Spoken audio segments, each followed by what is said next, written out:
ka-boxing, eto na naman tayo. Mainit na balita sa mundo ng boxing.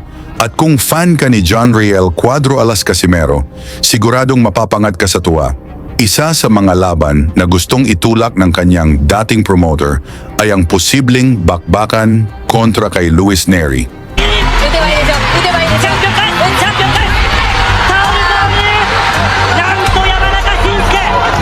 Aba, dalawang knockout artists na magtatapat, siguradong wala itong preno. Ayon mismo sa Treasure Boxing Promotion ni Masayuki Ito, target nila ang sagupaan sa pagitan nina Casimero at Nery. Isang laban na garantisadong puno ng aksyon, tensyon at suntukang walang atrasan. At kung pag-uusapan ang kredibilidad ni Luis Nery, abay hindi basta-basta ang kalaban na yan.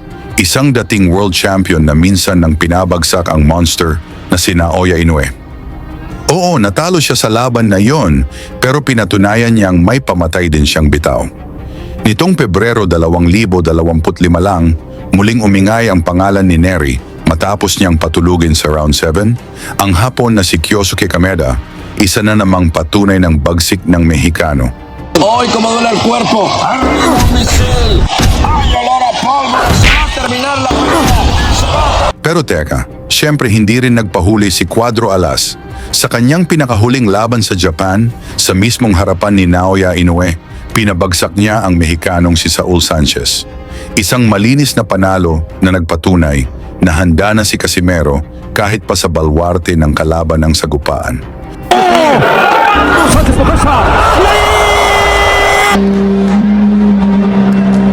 At kung may duda ka pa sa lakas ng pambato natin, balikan natin ang isa sa pinaka-memorable niyang laban kontra sa knockout artist na si Armando The Cobra Santos. Isang dating NABF champion, IBF International at WBC US champion, si Santos, na nagbantapay na pagagapangin si Casimero ng maaga. Habang si Casimero ay galing sa 6 na sunod na panalo, sa mismong teritoryo ng kalaban sa Mexico, kinanap ang laban. Kaya't isa lang ang plano ni Casimero, pagbagsakin ang kalaban para makaiwas sa dayaan. Pagbungad pa lang ng first round, sunod-sunod na mga suntok agad ang pinakawalan ni Casimero. Napilitan si Santos na yumakap para maiwasan ito. Round, sunod-sunod na matitinding suntok agad ang pinakawalan ni Casimero na nagpayanig kay Santos. Napayakap na lang ang Cobra ng Mexico kapag tinatamaan. Esperemos que aquí pues no sea la excepción. Mucha experiencia de estudio. Utilizando un poquito el llaveo. Buena y izquierda-derecha por parte del filipino que, oiga, comenzó con todo, dando golpes ahí. No, se defiende hasta el momento el boxeador Armando Santos, que va a tener que... Hemos visto que descuidaba su guardia, ahora vemos que está bien cerrado y sigue bloqueando los golpes fuertes de Casimero. Cara de su rival. Ahí los dos en el centro. Mira qué golpes tira ahí ese. Gancha la cara. Ay, no, pero ahí de mano izquierda y salió como un torbellino enfrente de Armando Santos, pero vamos que parece que ya se recuperó este golpe de mano derecha. Volados, la izquierda volada de Casimero y ve como ya mucha protestado bastante. Bueno, pues vamos a ver. Sigawan man ng fans ang bawat bitaw ni Santos, hindi tinatablan nito si Cuadro Alas. Si Cuadro Alas. Ahí los dos en el centro. Mira qué golpes tira ahí ese. Gancha la cara. Ay, no, pero ahí de mano izquierda y salió como un torbellino enfrente de Armando Santos, pero vamos que conectando, lo está lanzando Casimero y sigue lanzándolos. El upper también lo está conectando. Ahí es como remata con la derecha. Otra vez, lo que trae Casimero es que tiene una seguidilla de 8 kilos. Recuerden que si gana esta pelea, pues va por el título. Contra el campeón es Matt Ruenrum.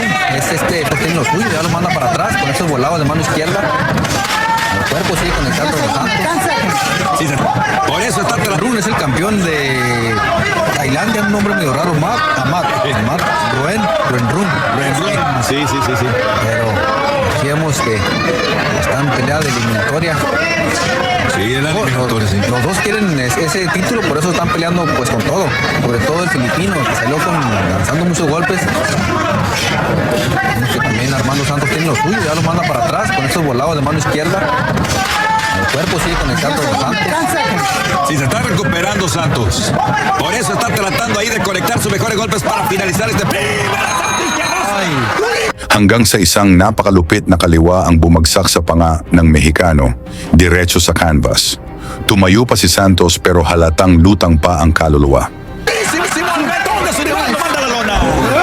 Sorprendido ya para acabarse el round. Sonó la campana al mismo tiempo. Lo conectó y sorprendido Santos lo salvó la campana.